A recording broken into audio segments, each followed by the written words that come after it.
नमस्कार, मैं छत्तीसगढ़ अखबार के YouTube चैनल इंडिया आजकल के स्टूडियो से सुनील कुमार। थोड़ा मन को विचलित करने वाली खबर है आज मेरे पास, लेकिन सकारात्मक खबर है। मैं बड़े फख्र के साथ इस खबर को आपके सामने रख रहा हूं।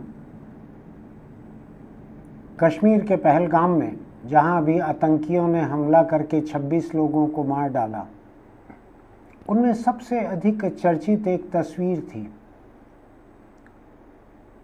एक आदमी को मार डाला गया है, उसकी लाश पड़ी हुई है, उसके ठीक बगल में उसकी नवविवाहिता पत्नी बैठी हुई है। उसकी आंखों से आंसू भी नहीं निकल रहे हैं, वो दहाड़ मार मार कर रो भी नहीं रही है, कुछ नहीं कर पा रही है। वो गुमसुम हो गई है, बर्फ की सिल्ली की तरह बस बैठ गई है, जम गई है। उसका गम कहीं से भी बाहर नहीं निकल रहा है। उस तस्वीर ने हिला दिया सबको। एक तस्वीर रहती है जो किसी एक बड़ी घटना का एक प्रतीक बन जाती है, तो वो तस्वीर जो है इस घटना का प्रतीक बन गई थी। वो तस्वीर जिस महिला की थी, ऐसा मेरा अंदाज है कि उसी महिला की थी। उस महिला ने अपने पति के अंतिम संस्कार के बाद सार्वजनिक रूप से कैमरों के सामने एक बात कही है जो सुनने लायक है। पति को आतंकियों ने मार डाला और पति था शायद एक हफ्ते का ही। हफ्ते भर पहले ही शादी हुई थी, हनीमून पर गए हुए थे कश्मीर। भारत की नौसेना का एक लेफ्टिनेंट विनय नरवाल, शादी हुई थी हिमांशी से। दोनों गए थे कश्मीर हनीमून पर। पहलगाम में दूसरे लोगों के साथ साथ इनको भी मर्दों को मारा था आतंकियों ने, नाम पूछकर, धर्म पूछकर। और भी कुछ अप्रिय बातें हुई थी। मैं उस विवाद में पड़ना नहीं चाहता, लेकिन ये बात निर्विवाद है कि उन्होंने धर्म पूछा था लोगों का। जिसको अच्छा लगे सुनना सुने, न लगे न सुने, जो सच है वो यही है। केवल हिंदुओं को मारा गया था, केवल एक मुस्लिम खच्चर वाला आतंकियों को रोकते रोकते मारा गया था उनकी गोली से। एक हफ्ते हुए थे शादी को। पति को खोने वाली महिला ने जो कहा है वो सुनने लायक है। उसने सभी लोगों से शांति की अपील की है और कहा है कि हमले में शामिल लोगों को कड़ी सजा मिलनी चाहिए, लेकिन मुस्लिमों और कश्मीरियों को निशाना नहीं बनाना चाहिए, महज इसलिए कि वो मुस्लिम हैं, महज इसलिए कि वो कश्मीरी हैं, उनको निशाना नहीं बनाना चाहिए। नेवी के एक अफसर की पत्नी थी। कश्मीर में हुआ ये, कश्मीरियों के साथ किसी खास हमदर्दी की ज़रूरत नहीं थी। नेवी का कुछ भी सेटअप नहीं है कश्मीर में, ना वहाँ समंदर है ना नेवी है। समंदर के किनारे के किसी राज्य के लिए अगर हमदर्दी रहती हिमांशी की, तो समझ में आता कि पति जिस पनडुब्बी पर है, जिस जहाज पर है, वो किनारे लगता है जिन राज्यों में, शायद वहाँ के लिए हमदर्दी हो। ऐसा नहीं था। ये कश्मीर है, लैंडलॉक्ड प्रदेश है, चारों तरफ से घिरा हुआ। कश्मीरियों के लिए और मुस्लिमों के लिए कहा है इसलिए कि आज इन दोनों को निशाना बनाया जा रहा है। चाहे व्यापक हिंसा नहीं हो रही है हिंदुस्तान में, बड़प्पन है इस देश के लोगों का जो अपने पर काबू पाकर भड़कावे और उकसावे को अनदेखा करके शांत हैं।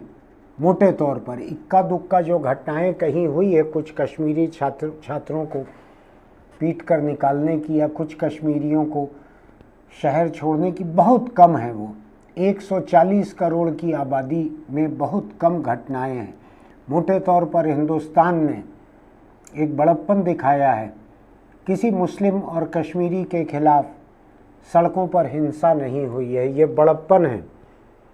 और ये बड़प्पन आया है हिमांशी जैसी महिला से, जिसने पति खोने के बाद कश्मीर में खोया है। कुछ चर्चा है कि बाहर के आए हुए आतंकी थे, शायद कुछ लोकल लोग भी उनके साथ थे, रहे होंगे।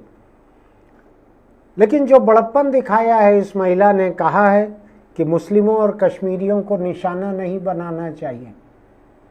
पति खोई हुई महिला का ये बयान जो है बहुत वजन रखता है, इस देश को एक रखने में मदद कर सकता है ये बयान।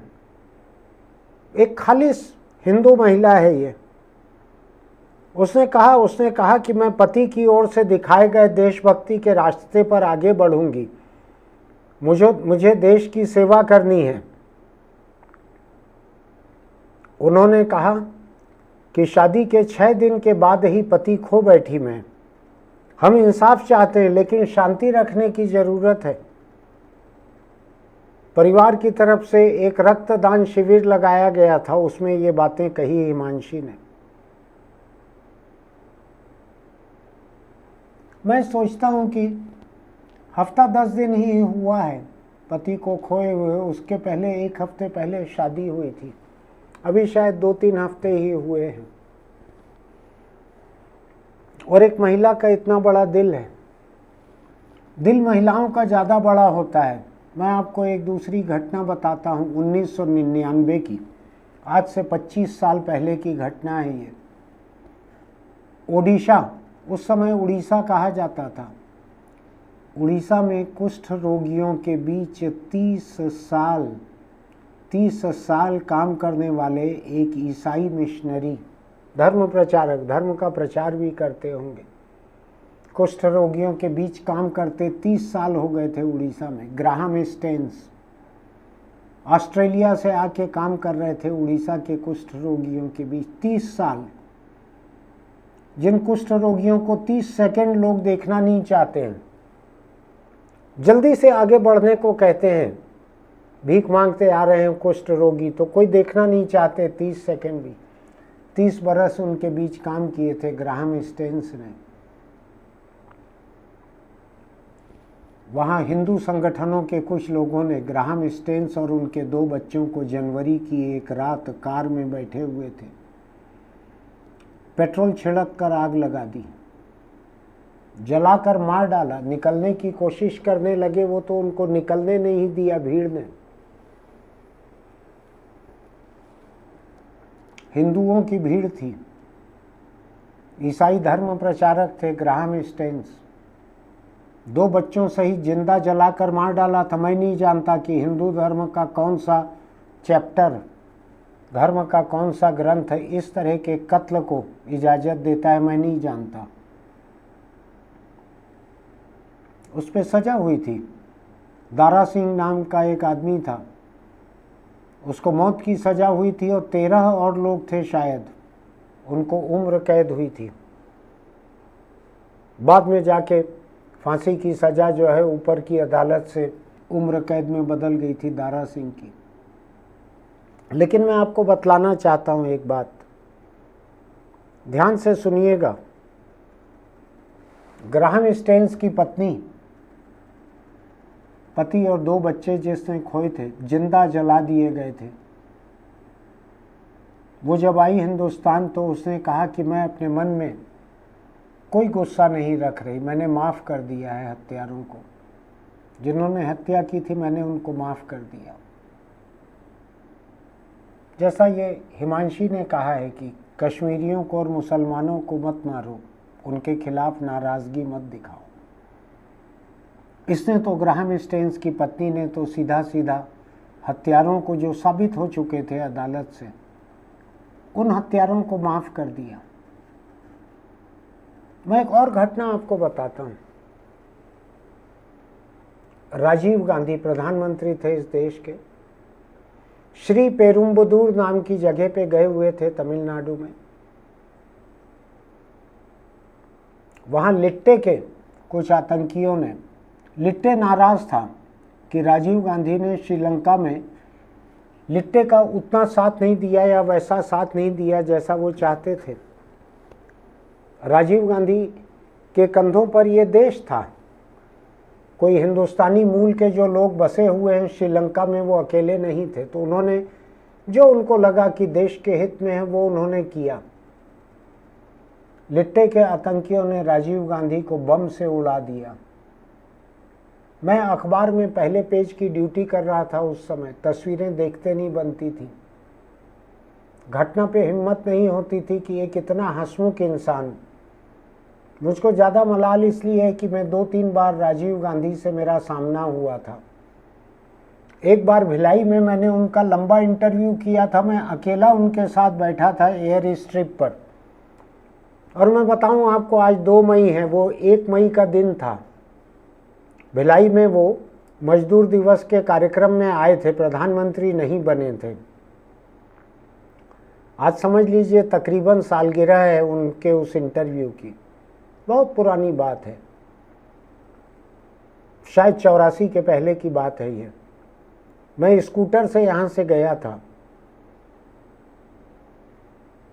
तो राजीव को मैंने इंटरव्यू किया था। फिर राजीव रायपुर ज़िले में कुल्हाड़ी घाट नाम की जगह पर आए थे, वहाँ उनके साथ पंगत में बैठकर मैंने खाना भी खाया था और फोटोग्राफी भी की थी, रिपोर्टिंग भी की थी।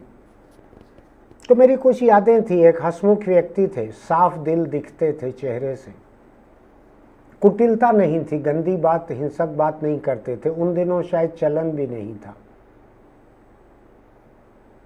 उनके चिथड़े उड़ा दिए गए थे, उनका बदन उघड़ गया था कपड़े फट जाने की वजह से, धमाके से। और जिन लोगों ने मारा था उनको लंबी चौड़ी सज़ा हुई थी, फांसी, उम्र कैद, कई तरह की सज़ा हुई थी। जब उम्र कैद की सज़ा में, अगर मुझको ठीक याद है, तो नलिनी नाम की एक महिला थी, उम्र कैद काट रही थी जेल में। प्रियंका गांधी जाकर मिली थी उनसे, जेल के भीतर जाकर मिली, समझने की कोशिश की कि उन लोगों ने उनके पिता को क्यों मारा, बिना कोई शिकायत किए, बिना आलोचना किए, मिलकर हमदर्दी जाहिर करके लौट आई थी। पिता तो चले गया। सोनिया गांधी और प्रियंका गांधी ने माफ़ कर दिया था राजीव के हत्यारों को, माफ़ कर दिया था। आसान नहीं रहता है, मैं बताऊं आपको।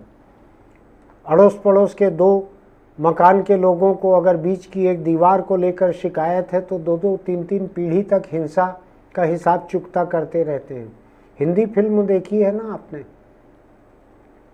कि मैं अपने बाप का हिसाब चुकता करके रहूंगा या रहूंगी। ये लोग हैं जो बाप को, पति को, पिता को मार डालने वाले को इन्होंने माफ़ किया, अच्छे से मिले उनसे। मैं एक और घटना बताता हूँ, कम लोगों को याद होगी। यह है गांधी के हत्यारे नाथूराम गोडसे की। गांधी के एक बेटे थे, मैं अभी नाम भूल रहा हूँ उनका। वो जेल में जाकर शायद मिले थे नाथूराम गोडसे से कि क्यों मारा उनके पिता को, समझना चाहते थे। गाली बकने नहीं गए थे, थप्पड़ मारने नहीं गए थे। उसके बाद उनके बीच, नाथूराम गोडसे और गांधी के बेटे के बीच, लंबी लंबी चिट्ठियों का आदान प्रदान हुआ था। एक दूसरे के नज़रिए को समझने की कोशिश की थी। चिट्ठियाँ लंबी लंबी लिखी थी एक दूसरे को। ये छपी भी हैं किसी किताब में, मैंने पढ़ा हुआ है कहीं पर बहुत पहले, इसलिए मुझको नाम अभी याद नहीं है। नाम महत्वपूर्ण भी नहीं है, महत्वपूर्ण यह है कि गांधी के सगे बेटे ने जेल जाकर नाथूराम गोडसे से मुलाकात की, उनको लंबी लंबी चिट्ठियाँ लिखी। हो सकता है ऐतिहासिक तथ्य में थोड़ा सा मेरे से आगे पीछे हो जाए, मैं बहुत रिसर्च करके नहीं कहता हूँ। चिट्ठियों का मुझको बहुत अच्छे से याद है। और प्रिय नाथूराम जी, इस तरह का लिखा था गांधी के बेटे ने। आप कल्पना कर सकते हैं, अगर मेरे आपके साथ कोई ऐसा करे तो क्या हम उसको प्रिय लिख सकते हैं? क्या अपने पिता माता के हत्यारे को हम प्रिय लिख सकते हैं? क्या हम कह सकते हैं कि नहीं, उनके नाम पे इनको मत मारो? कितने लोग ऐसा कह पाएंगे? अधिकतर लोग तो खून पी जाना चाहेंगे पूरे खानदान का, विरासत में दे के जाएंगे अपनी अगली पीढ़ी को कि इनको मत भूलना। हिंदी फिल्में आपने देखी होगी जिसमें कोई एक पीढ़ी पहले की हिंसा थी, दूसरी पीढ़ी में दोनों परिवारों के लड़के लड़की में प्रेम हो गया, शादी नहीं हो सकती क्योंकि उनके बीच में हत्या और लाश वाले परिवारों का रिश्ता था। ऐसा कई फिल्मों में देखा होगा आपने। मैं केवल ऐसी जरा सी 2-4 घटनाओं को ही मैं आपके बीच गिना रहा हूँ। बहुत ज़्यादा मिसालें पेश करना कोई मकसद नहीं है, ये बहुत है। ये 2-3 जितनी मिसालें मैंने आपके सामने रखी, एक हिमांशी की मिसाल रखी, ग्राहम स्टेन्स की, सोनिया गांधी की, प्रियंका गांधी की और गांधी के बेटे की। दुनिया सकारात्मक भी हो सकती है अगर हम नफरत को अपने ऊपर हावी न होने दें, अगर हम हिंसा पर उतारू न हो जाएं, अगर हम प्रेम से जीना सीखें और जो हो चुका है उसके लिए हम माफ़ करना सीखें। मैं आपको एक बात बता सकता हूँ, माफ़ करने के लिए बहुत बड़ा हौसला लगता है, माफ़ करने के लिए बहुत बड़ा कलेजा लगता है। कायर, दब्बू, तंग दिल लोग माफ़ नहीं कर सकते। माफ़ी जिस दिल से निकलती है ना, वो एक बड़ा दिल, मैं आकार नहीं कह रहा हूँ, मैं छाती के घेरे को नाप के इसको बड़ा नहीं कह रहा हूँ, मैं दरिया दिली की बात कह रहा हूँ। दरिया जैसा दिल लगता है अपने बाप के कातिलों को माफ़ करने के लिए। दरिया जैसा दिल लगता है अपने पति को मार डालने वाले लोगों को माफ़ करने के लिए, या ये कहने के लिए कि मेरे पति को तो कश्मीर में मारा गया, मुस्लिम आतंकियों ने मारा है, लेकिन किसी कश्मीरी और मुस्लिम से इसका बदला मत निकालो, शांति रखो। ये कहने में दिल लगता है। 3 हफ्ते नहीं हुए हैं, एक शादीशुदा महिला को शादी हुए और पति खोए, 3 हफ्ते नहीं हुए हैं। कुल मिलाकर मैं इन मिसालों को आपके सामने रख रहा हूँ कि ये भी हमारी ही तरह के हाड़ मांस के लोग हैं। इन्होंने अपने बीच के, अपने भीतर की जो नफरत और हिंसा पैदा हो सकती थी उसको नहीं होने दिया। पल भर को आई होगी हिसाब चुकता करने की तो काबू कर लिया। किसी महिला के पति को उस जगह जहां पर उसने 30 साल कुष्ठ रोगियों की सेवा की थी, वो सैलानी भी नहीं था पहलगाम जैसा उड़ीसा में, वो समुद्र तट पे घूमने नहीं आया था ऑस्ट्रेलिया से, काम कर रहा था वहाँ पे। आपको क्या लगता है कि जिस जगह आप कुष्ठ रोगियों के बीच 30 साल काम करते हैं, वहाँ के लोग आपको जलाकर जिंदा मार डालेंगे? कभी आप सोच सकते हैं? ऐसा जगह जगह होता है, लेकिन ऐसा भी कुछ जगह होता है कि ऐसे परिवार उन लोगों को माफ़ कर देते हैं। तो मैं हिंसा की बात करने नहीं आया हूँ, मैं कातिलों को और हिंसक लोगों को और उनकी जात धर्म के लोगों को, उनको माफ़ करने की बात करने के लिए आया हूँ। कभी सोच के देखिएगा कि माफ़ करने के लिए कितना बड़ा हौसला लगता है, कि मलाल ना हो माफ़ करने के बाद, कह रहे मैंने कहाँ से ये माफ़ी की बात कह दी। सोच के देखिएगा आप, इस देश में ऐसी भी मिसालें हैं जो लोगों ने माफ़ नहीं किया और बड़ी बड़ी हिंसा हो जाने दी। मैं आज हिंसा की बात करने खड़ा नहीं हुआ हूँ, इसलिए मैं उन कहानियों को नहीं गिना रहा हूँ। ध्यान रखिएगा, किसी का कत्ल करके कोई महान नहीं बनते। कातिलों को, उनके जात धर्म के लोगों को, उनके प्रदेश के लोगों को माफ़ करने की बात करके आप महान बन सकते हैं। और महानता के लिए कोई महान नहीं बनते हैं ऐसे लोग, वो नाटक नहीं करते हैं महानता का, महान बनने के लिए, ऐसा करने के लिए। वो सच में ही दिल से महान रहते हैं। ऐसे तमाम लोगों को मेरा सलाम, जिन 4 लोगों को मैंने यहाँ गिनाया है, 2 तो उसमें अलग अलग 2 गांधी परिवारों के हैं, एक दूसरे से कोई रिश्ता नहीं है। एक ऑस्ट्रेलियन परिवार है, ईसाई है वो, और एक ये हिंदू है, हिमांशी। सोच के देखिएगा, इनकी मिसालों पे चल सके हम तो। इनके बड़प्पन को, इनके दरिया दिली को मेरा सलाम। आज बस इतना ही। आपको लगता है कि हम अपने YouTube चैनल पर ज़िंदगी के कुछ ज़रूरी मुद्दों को उठाते हैं, तो हमारे इस चैनल इंडिया आजकल को सब्सक्राइब कीजिएगा, लाइक कीजिएगा, नोटिफिकेशन की बटन दबाइएगा, अपने दोस्तों को लिंक भेजिएगा। सकारात्मक बातें अधिक से अधिक लोगों तक पहुंचानी चाहिए। नफरत पहुंचाने के लिए सुबह 5 बजे से उठ के कई लोग कड़क चाय पी के और ओवरटाइम करना शुरू कर देते हैं 5 बजे से। वैसे मत बनिए, बड़प्पन दिखाइए। ये बड़प्पन ही हमारे आपके बच्चों के बच्चों के बच्चों की जो पीढ़ी है उसको सुरक्षित रख सकेगा। बड़प्पन, नफरत किसी को सुरक्षित नहीं रख सकेगी, ध्यान रखिएगा। फिर मिलेंगे। चलते चलते एक छोटी सी सलाह, अगर आप सिगरेट, बीड़ी, गुटखा, तंबाकू खाते पीते हैं तो छोड़ दीजिए, वरना कैंसर आपको नहीं छोड़ेगा। मुंह का कैंसर, गले के पाइप का कैंसर, फेफड़ों का कैंसर, इससे बहुत बड़ी संख्या में मौत होती है और इनका तंबाकू से सीधा रिश्ता रहता है। अपने चाहने वाले लोगों से रिश्ता रखिए, कैंसर से रिश्ता मत जोड़िए। बहुत बुरी मौत होती है। आपको भरोसा ना हो तो किसी भी कैंसर हॉस्पिटल के बाह्य रोगी विभाग जो कहलाता है, ओपीडी, वहाँ जाके देख के आइए कि किस तरह का मुंह कटा फटा रहता है, गला कटा फटा रहता है, ज़िंदगी कितनी छोटी बच जाती है और बहुत दर्दनाक रहती है। इसलिए तंबाकू को छोड़ दीजिए। फिर मिलेंगे।